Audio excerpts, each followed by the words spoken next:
أشهد أن محمدا عبده ورسوله لا نبي ولا رسول بعده يا أيها الذين آمنوا اتقوا الله حق تقاته ولا تموتن إلا وأنتم مسلمون أما بعد المسلمين والمسلمات jamaah salat maghrib Masjid Al-Ansor yang mudah-mudahan kita semua senantiasa mendapatkan limpahan rahmat, ampunan, serta keberkahan dari Allah Subhanahu wa Ta'ala. Alhamdulillah, puji dan syukur kita panjatkan pada Allah atas limpahan nikmatnya yang begitu banyak kepada kita. Pada malam hari ini kita bisa hadir di rumahnya yang mulia ini untuk melaksanakan salah satu kewajiban kita yang mulia juga. Di samping kita sholat maghrib berjamaah, kita duduk dalam majelis ilmu yang mudah-mudahan duduknya kita di tempat yang mulia ini menjadi bagian daripada syukur kita atas banyaknya nikmat yang Allah berikan, mulai dari nikmat umur, kehidupan, nikmat sehat, nikmat kesempatan, nikmat harta, dan nikmat yang tidak bisa kita hitung satu persatu, yang mudah-mudahan kita termasuk golongan hamba-hamba yang senantiasa Allah tambah nikmatnya, karena tentunya itu yang menjadi harapan kita semua. Kita memohon agar Allah menambah kepada kita dengan bentuk-bentuk nikmat yang lain. Dan sebetulnya Allah sudah berjanji, la in syakartum la azidannakum. Kalau kita bersyukur, Allah akan menambah untuk kita dengan nikmat-nikmat lain yang sekarang mungkin belum kita dapatkan. Khalifah Umar bin Abdul Aziz itu pernah berkata, qayyidu an-ni'ama bisyukri lillahi ta'ala. Ikatlah nikmat itu dengan cara bersyukur kepada Allah. Jadi kalau kita tidak menginginkan nikmat-nikmat yang kita telah dapatkan itu lepas, dicabut kembali oleh Allah, maka tidak ada jalan lain kecuali kita harus mensyukuri nikmat tersebut. Dan syukru al-ilmi al-amal. Kita bisa hadir di tempat yang mulia ini, kita berharap mendapatkan ilmu. Setelah ilmu itu kita dapatkan, maka ada tuntutan untuk mensyukurinya. Apa syukur dari ilmu? Al-Imam Sahal bin Abdullah At-Tusturi mengatakan, wa syukrul ilmi al-amal. Mensyukuri ilmu itu dengan cara mengamalkannya. Maka apa yang kita dapatkan dari berbagai majlis ilmu yang kita hadiri, ilmu-ilmu yang telah kita dapatkan itu, kalau kita ingin dikategorikan mensyukurinya, maka caranya dengan mengamalkannya. Dan mengamalkan ilmu itu juga nikmat, karena tidak setiap orang yang sudah tahu, dia dimudahkan oleh Allah untuk mengamalkan apa yang dia telah ketahui itu. Sehingga seseorang yang bisa mengamalkan ilmu, berarti Allah telah berikan dia nikmat tambahan. Karena mengamalkan ilmu itu nikmat, berarti perlu disyukuri. Beliau mengatakan wasyukrul amali ziyadatul ilmi. Mensyukuri kita bisa mengamalkan ilmu yang telah kita pelajari, bentuk syukurnya dengan cara menambah lagi ilmu. Maka yang mudah-mudahan hadirnya kita di tempat ini bagian daripada syukru al-amal, mensyukuri amal, yaitu dengan ziyadatul ilmi. Hadirnya kita di sini harapannya kita akan dapat menambah ilmu yang kalau sudah ada tambahan ilmu, tuntutannya tadi beramal. Jadi circle-nya begitu. Dapat ilmu, syukurnya dengan cara diamalkan, bisa mengamalkan ilmu, syukurnya dengan cara menambah ilmu lagi. Begitu seterusnya sampai kita diwafatkan oleh Allah Subhanahu wa ta'ala. Jamaah rahimakumullah, malam ini kita akan melanjutkan bahasan kita yang telah kita sampaikan di bulan yang lalu mengenai misteri kematian. Yang pada bulan lalu tema yang kita telah bahas itu adalah hakikat kematian. Ya. Ada beberapa poin yang telah kita sampaikan, ya, bahwa kematian itu misalnya sesuatu yang pasti, ya, tidak bisa ditunda, tidak bisa dipercepat. Ya. Setiap yang bernyawa pasti akan merasakan kematian, dan seseorang tidak tahu kapan dia akan meninggal, di mana dia meninggal, dan bagaimana dia akan meninggal dunia. Ya. Nah, pada malam ini kita membahas tentang faedah dan keutamaan mengingat kematian. Apa hal yang bisa kita ambil, hikmah yang bisa kita dapatkan manakala kita ini mengingat kematian. Jamaah rahimakumullah, yang pertama bahwa mengingat kematian adalah bagian daripada ibadah yang diperintahkan oleh Rasul sallallahu alaihi wasallam. Ya, bahkan Allah pun sudah mengisyaratkan hal itu dalam Al-Quran di surat Al-Hasyr ayat yang ke-18. Ya ayyuhalladzina amanu taqullah wal tandur nafsum ma qaddamat lighad. Di situ ada kata perintah, wal tandur nafsum ma qaddamat lighad. Hendaknya masing-masing jiwa itu memperhatikan apa yang sudah dia persiapkan untuk menghadapi hari esok, hari kematiannya. Adapun dalam hadis Rasulullah SAW, misalnya dalam hadis riwayat Imam Turmuzi telah bersabda, aksiru zikra hazimil lazzat. Ya. Perbanyaklah.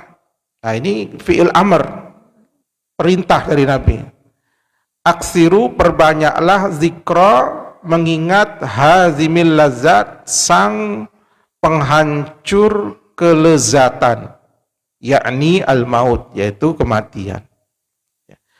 Jadi kita diperintahkan oleh Rasul untuk bukan hanya sekedar ingat mati, bukan, tapi memperbanyak.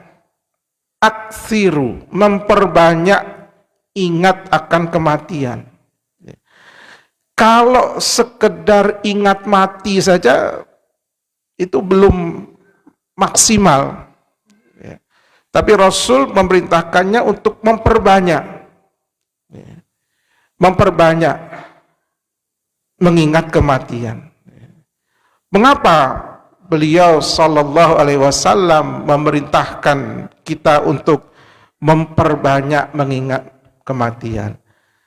Ya tentunya nanti kita akan jelaskan juga sebab-sebab secara rinci, tapi simpelnya ya agar kita mempersiapkan diri bahwa setelah kematian itu bukan berarti persoalan kita itu selesai.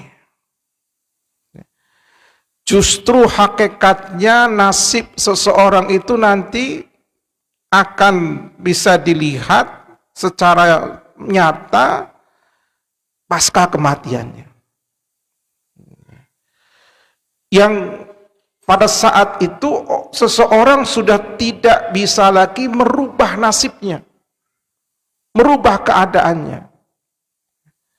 Jangankan setelah meninggal dunia, saat sakaratul maut saja, ketika ruh sudah naik ke atas kerongkongannya, tenggorokannya, ketika seseorang ingin berubah, dia tidak bisa melakukan perubahan itu. Ingin bertobat, dia tidak bisa bertobat. Itu contoh nyatanya adalah Fir'aun. Beliau di penghujung hayatnya itu mengatakan, amantu, aku beriman, bima amana bihi Banu Israel, dengan yang diimani oleh Bani Israel, yaitu Allah subhanahu wa ta'ala. Wa ana minal muslimin, aku termasuk orang yang berserah diri menjadi seorang muslim. Itu sampai diabadikan kata-kata itu oleh Allah di surat Yunus. Tapi kemudian Allah mengatakan di ayat yang berikutnya, al-ana waqad asaita qablu, apakah baru sekarang wahai Fir'aun itu engkau sadar kemudian bertaubat, sementara sebelumnya ini engkau durhaka. Wa kunta minal mufsidin, dan engkau termasuk orang-orang yang melakukan kerusakan di muka bumi. Sudah terlambat. Jadi padahal belum lepas itu nyawa dari raganya, tapi sudah tidak bisa merubah lagi, apalagi ketika sudah masuk alam barzah. Jadi Rasul memerintahkan kita untuk mengingat kematian agar ketika kita masih diberikan nikmat hidup ini, kita mempersiapkan diri sebaik-baiknya untuk menghadapi hari-hari, saat-saat atau masa-masa setelah kematiannya.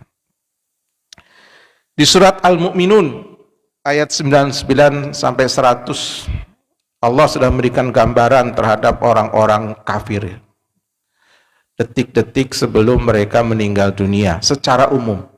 Hatta idza jaa ahadahumul maut qala rabbirji'un la'alli a'malu salihan fima taraktu kalla innaha kalimatun huwa qailuha wa min waraihim barzakhun ila yaumi yub'atsun.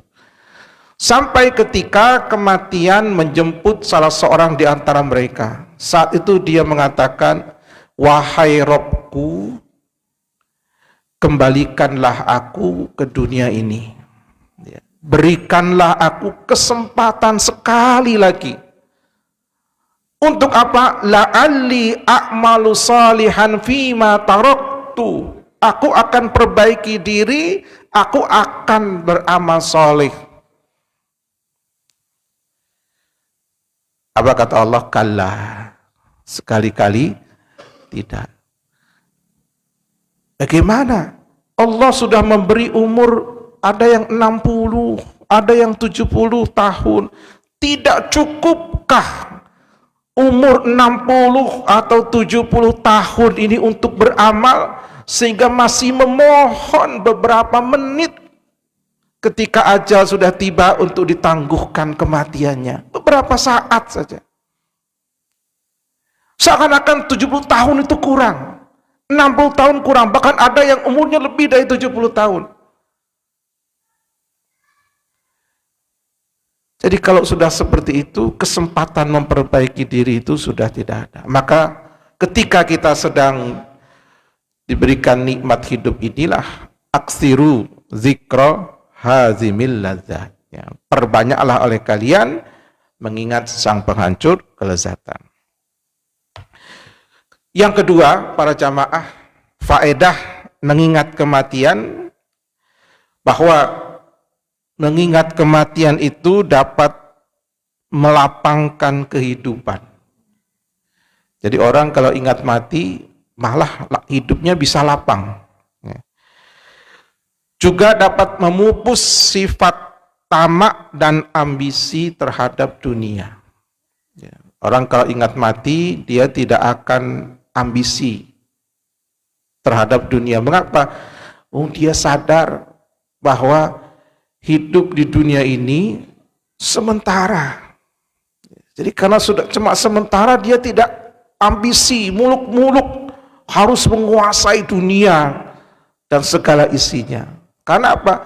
Kalaupun dia kuasai, toh nanti kalau mati dia tinggalkan semuanya. Maka enggak terlalu berambisi. Ini disebutkan oleh Rasul dalam hadis riwayat Imam Ibnu Hibban dalam sahihnya, an Anas bin Malik radhiyallahu anhu qala Rasulullah sallallahu alaihi wasallam aksiru zikra hazimil ladzat.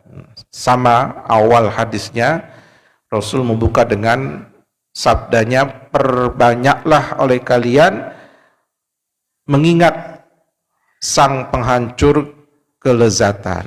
Kemudian beliau sebutkan hikmahnya.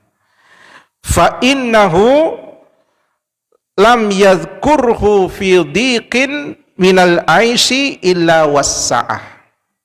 Karena tidaklah seseorang yang mengingat kematian saat mengalami kesempitan hidup, kecuali dia nanti akan merasakan kelapangan.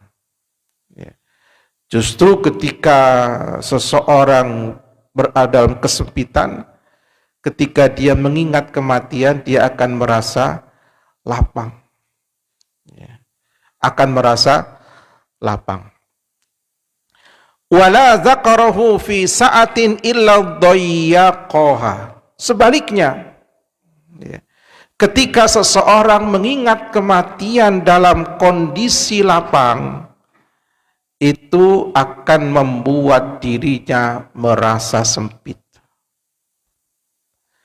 Akan menjadikan dirinya merasa bahwa sewaktu-waktu kelapangan-kelapangan yang Allah berikan pada dirinya itu akan habis masanya. Sewaktu-waktu Allah bisa mencabut kembali.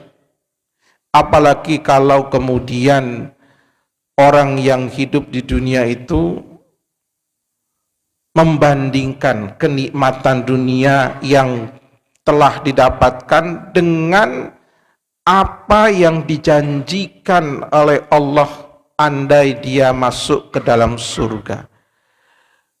Tidak ada apa-apanya. Sehingga karena seperti itu, seseorang tidak akan terlalu ambisi untuk menghimpun dunia sebanyak-banyaknya. Karena Allah telah menjanjikan wal akhiratu khairu wa abqa. Wal akhiratu khairul laka minal ula. Ada dua-duanya ada. Jadi akhirat itu lebih baik dan lebih abadi. Akhirat itu lebih baik dibandingkan kehidupan dunia. Al-ula itu maksudnya kehidupan dunia. Al-akhirah itu akhirat terakhir, maksudnya kehidupan akhirat. Itu lebih baik dibandingkan kehidupan dunia. Karena dunia sifatnya sementara, kenikmatan-kenikmatannya pun semu, ya, terbatas. Ya. Orang kalau sudah makan kenyang, dipaksa makan lagi, muntah. Itulah dunia. Ya. Ya. Seenak-enaknya orang merasakan makan, tapi dia punya kemampuan yang terbatas. Tidak bisa banyak-banyak.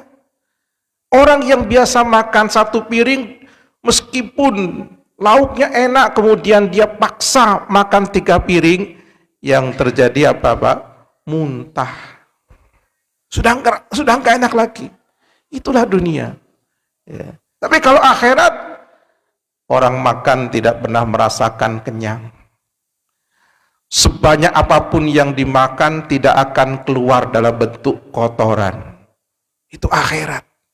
Ya. Jadi khairul laka minal ula, akhirat itu adalah wal akhiratu khairul laka minal ula wal akhiratu wa abqa, abadi dan kekal.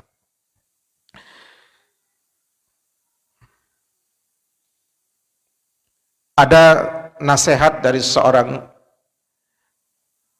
tokoh di kalangan tabi'in, yaitu Al-Imam Al-Auza'i rahimahullah. Beliau katakan, man aktsara zikral maut, barang siapa yang memperbanyak mengingat kematian, kafahul yasir, ia akan merasa cukup dengan yang sedikit. Artinya dia akan merasa cukup dengan dunia yang sedikit. Andai kata Allah memberikan dunia kepadanya itu sedikit, dia tidak mengeluh sedikit pun. Ya. Karena ya tadi menyadari banyak pun akan ditinggalkan. Jadi kalau sedikit, toh juga hidup ini sementara. Karena orang ketika memiliki dunia dalam jumlah yang banyak, orang yang menggenggam dunia, yang dunia dalam genggaman tangannya, itu banyak yang tidak bisa memaksimalkan dirinya dalam beribadah kepada Allah. Sampai ada kisah yang populer meskipun tidak benar, Sa'labah, ya kan, yang katanya itu sahabat, padahal tidak benar. Sa'labah itu sahabat ahli Badar. Sahabat yang ikut perang Badar itu sudah dijamin surga oleh Allah. Idhab faqad ghafartu lakum, pergilah engkau, aku sudah ampuni dosa-dosa kalian. Jadi kalau dikisahkan Sa'labah ini ketika diberi domba, kemudian dombanya berkembang, sholatnya semakin terlambat, tadinya dia saf awal jadi saf kedua jadi masbuk dari ketinggalan tidak berjamaah, karena sibuk mengurusi domba yang semakin banyak, mengurusi dunia. Ya, kita tidak mengambil Sa'labah ini sebagai sahabat, tapi ini katakanlah ini ilustrasi di mana hal semacam ini sangat mungkin terjadi, bahkan banyak terjadi. Yang orang karena sibuk mengurusin dunia, akhirnya ibadahnya itu jadi sesempatnya. Padahal ibadah itu yang paling pokok. Allah ciptakan manusia itu untuk beribadah, bukan untuk mencari dunia. Meskipun mencari dunia bisa untuk ibadah, tapi banyak orang yang ketika mencari dunia melalaikan ibadah, itu masalahnya. Maka andai kata orang dengan banyak mengingat mati, kemudian Allah takdirkan rezekinya itu sedikit, dia tidak akan mengeluh. Mengapa? Toh tidak akan dibawa mati. Apalagi orang-orang fakir itu nanti akan masuk surga 500 tahun sebelum orang kaya. Ya. Jadi bisa duluan Pak masuk surga. Ya. Mengapa? Hisabnya ringan. Ya, ya wajar, hartanya tidak banyak, pertanyaannya juga simple. Semakin banyak hartanya, semakin lama dia diinterogasi. Karena kan dua pertanyaan harta ini. Min ainak tasabahu, punya harta 1 triliun. Nah, itu diaudit, dari mana saja sumbernya 1 triliun ini. Ya. Kalau yang hartanya cuma 3 juta, ya cepat auditnya. Sudah begitu ditanya lagi, wa fima anfaqahu, uang yang 1 triliun itu kemana saja engkau belanjakan? Itu ditanya, Pak. Yang uangnya tinggal 3 juta, tinggal gampang kan, bayar kontrakan rumah habis, misalnya. Bayar SPP anak selesai kan gitu. Oh 1 triliun, kan dia harus merinci itu. Wajar kalau, makanya tadi, andai kata Allah memberikan keterbatasan dari sisi ekonomi, tidak menjadikan orang-orang yang banyak mengingat kematian itu mengeluh. Kafahul yasir. Waman alima anna mantiqahu min amalihi qalla kalamuh. Barang siapa yang menyadari bahwa ucapannya itu bagian daripada perbuatannya, niscaya dia akan sedikit dalam berucap, karena ucapan itu juga akan dihisab. Bahkan ada perkataan sahabat Abu Darda radhiyallahu taala anhu, ya, menjelaskan tentang faedah banyak mengingat kematian. Beliau katakan, ma aksara abdun zikral mauti illa qalla farahuhu wa qalla hasaduh. Tidaklah seorang hamba yang banyak mengingat kematian kecuali dia akan sedikit bersenang-senang. Ya. Orang yang banyak mengingat mati sedikit bersenang-senang. Makanya ketika Rasulullah SAW selesai menguburkan salah seorang sahabat, ya, diratakan tanahnya, dibuat gundukan 1 jengkal, ya. Kemudian kata Rasul, lau ta'lamuna ma'a'lam labakaitum katsira wala dhahiktum qalila, kata Rasul. Seandainya kalian mengetahui apa yang aku ketahui tentang kehidupan di alam barzah dan kehidupan-kehidupan setelahnya, lau ta'lamuna ma'a'lam, kalau kalian mengetahui seperti apa yang aku ketahui, la dhahiktum qalila la bakaitum katsira, kalian saya akan lebih banyak menangis dan sedikit tertawanya, sedikit senangnya, banyak menangisnya, kalau kalian mengetahui apa yang aku ketahui tentang kehidupan di alam barzah itu. Maka qalla farahuhu, kata Abu Darda, orang yang banyak mengingat kematian itu dia akan sedikit gembiranya, itu sedikit. Wa qalla hasadu, dan juga akan sedikit sekali dia memiliki sifat hasad kepada orang lain. Hasad ini penyakit yang bukan hanya menjangkiti umat ini, tapi juga penyakit yang menjangkiti umat-umat sebelum umat Muhammad SAW secara umum. Jadi artinya umat-umat dari sejak zaman Nabi Adam sampai nanti yang terlahir di akhir zaman itu terjangkit penyakit hasad. Terjadinya pembunuhan Qabil terhadap Habil itu karena hasad. Ya, hasad ya. Gak mau dia nikah dengan yang akan dinikahi. Dia maunya menikahi yang akan dinikahi oleh Habil. Hasad, ya. Akhirnya dibunuh kan. Dabba ilaikum da'ul umam al-hasadu wal baghdha. Merebak di kalangan kalian penyakit umat-umat yang terdahulu. Apa itu? Al-hasad, penyakit hasad, dan al-baghdha, bermusuhan. Nah, untuk menghilangkan penyakit hasad ini, ya, yang paling jitu kiatnya adalah al-iktsar min zikril maut, ini kata Abu Darda, memperbanyak ingat kepada kematian. Dia tidak akan hasad kepada orang lain. Itu yang kedua. Yang ketiga, keutamaan mengingat kematian adalah akan mendorong seseorang untuk bertaubat, segera bertobat dari kemaksiatan dan menambah semangatnya dalam beribadah kepada Allah Subhanahu wa taala. Ada seorang salaf yang bernama Al-Imam Abu Ali Ad-Daqqaq rahimahullah, beliau mengatakan, man aktsara dzikral mauti ukrima bisalasati asya.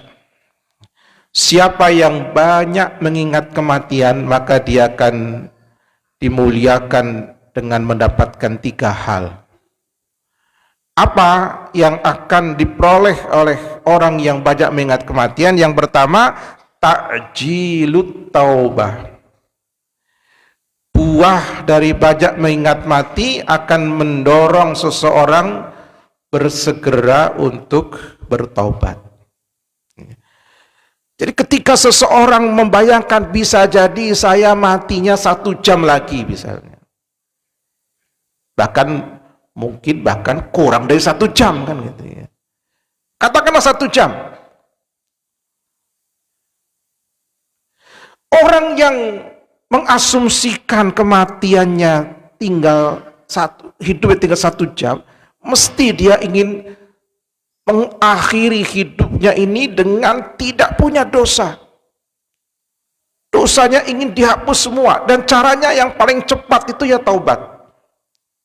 Memohon ampun kepada Allah. Karena Allah sudah berjanji dalam hadis qudsi, Ibnu Adam, lau balaghat dzunubuka ananas sama. Wahai Ibnu Adam, seandainya dosamu itu setinggi langit, kemudian engkau datang kepadaku memohon ampun dengan syarat engkau tidak mempersekutukanku dengan selainku, taubat, tidak mensekutukan Allah, apa kata Allah? Ghafartu laka wala ubali. Aku pastikan aku akan ampuni dosa-dosamu sebanyak apapun, aku tidak peduli, kata Allah.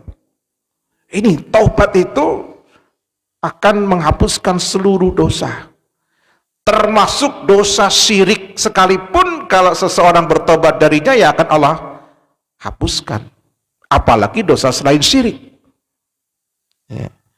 Jadi orang yang menyadari bahwa kematiannya bisa jadi sudah dekat, dia pasti akan menyegerakan takjil, menyegerakan diri untuk bertaubat.